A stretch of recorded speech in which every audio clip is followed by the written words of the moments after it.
For the last couple of years, we've all been pretty blown away by AI that can write, talk, and create amazing images. But what if I told you that was just the warm up act?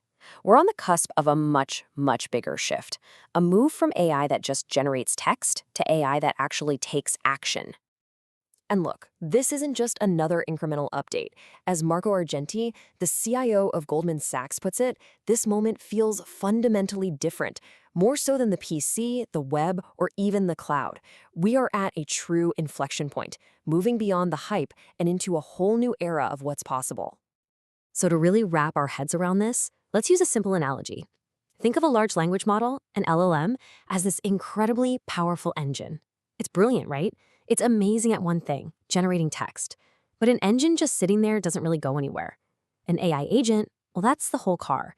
It's the chassis, the wheels, the steering wheel. It's the entire system built around that engine that harnesses all that power to actually navigate the world and get things done. To see what this really means in practice, let's dive into a personal story that perfectly captures this leap from just talking to actually doing.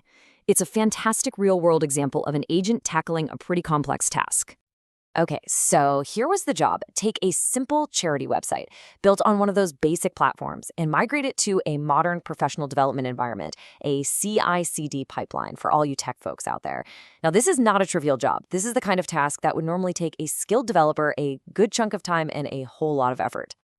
But here's where it gets wild. When this task was given to an AI agent, its behavior was just fascinating. It didn't just spit out a wall of code. No, it asked clarifying questions. It requested the necessary login credentials. It gave status updates along the way. It actually generated a plan. And get this, when it hit a problem, it corrected itself. Now, it wasn't perfect. It definitely needed a human keeping an eye on things. But in the end, it delivered a complete, fully deployable package. It behaved less like a tool and a whole lot more like a junior developer on the team. So how on earth is this even possible? What's the magic that lets an agent pull this off? Well, it really comes down to a few core design patterns that give these systems their power to act. Let's break them down. First up is planning. This is pretty much what it sounds like. It's the agent's ability to look at a big, high-level goal and break it down into a logical sequence of smaller, totally achievable steps.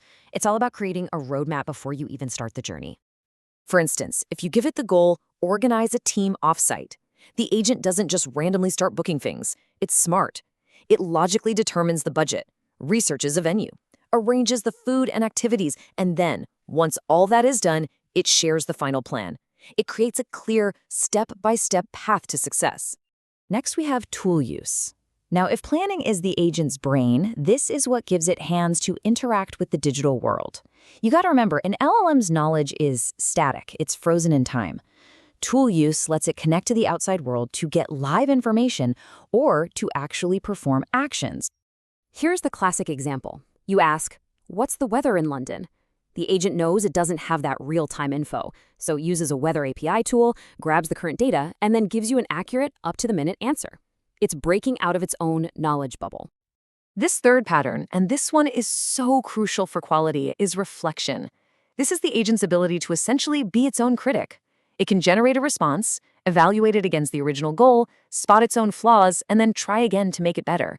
It's a loop of self-improvement. And you can really see this in action right here. An agent's first crack at a social media post might be, well, pretty bland and uninspired. But through reflection, it can critique its own work, realize it's not very engaging, and then generate a much more dynamic and effective version. That's self-correction at its best. And finally, we have multi-agent collaboration. Now, this is a really cool idea. Instead of trying to build one single know-it-all agent to do everything, you create a whole team of specialists that work together, each handling a piece of a bigger problem.